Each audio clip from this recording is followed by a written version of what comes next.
Okay, so today's story is called Let's Go. Where do you think they're going? Any ideas? To a new home. To a new home. Let's find out. After Jesus was baptized, he went straight out into the desert. That might seem like an odd place to go because, as you know, deserts are very, what? Hot. And there isn't any food or water or places to stay. But Jesus needed to get away by himself and be somewhere quiet and lonely. He needed to be with God to get ready for his new life. Now, in the desert, Jesus thought about the secret rescue plan he had made with God. Before the foundation of the world, they both knew what would have to happen. To rescue God's children, Jesus was going to have to die. There was no other way. It was the reason he'd come. Now, that old enemy, the one who had spoken through the snake to Adam and Eve back in the garden, do you guys remember that? No. The snake in the garden? No? He didn't want Jesus to rescue God's people, so he lied to Jesus. Are you really God's son? He whispered. Poor you, God must not love you. You don't need to die. Do it my way. Yes. And no, Jesus said to the liar. I will do what God says. And from that moment on, nothing would ever be the same. Now, Jesus wasn't like Adam. Jesus was a new kind of person.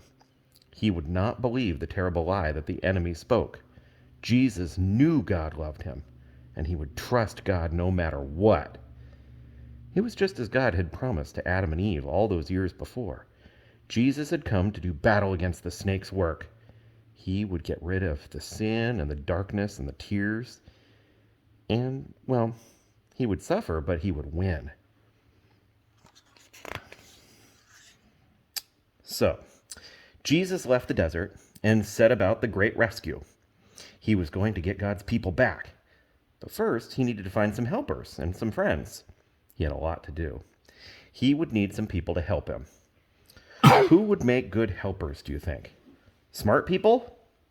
Rich people? Strong, important people? Well, a lot of people thought so, but I'm sure by now you don't need me to tell you that they'd be wrong, because the people God uses don't have to know a lot of things or have a lot of things. They just have to recognize God.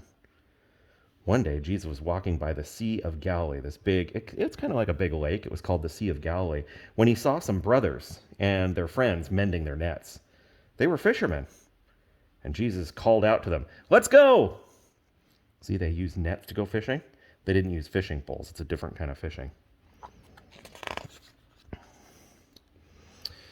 Peter, Andrew, James, and John looked up at this man on the shore, and they couldn't explain it.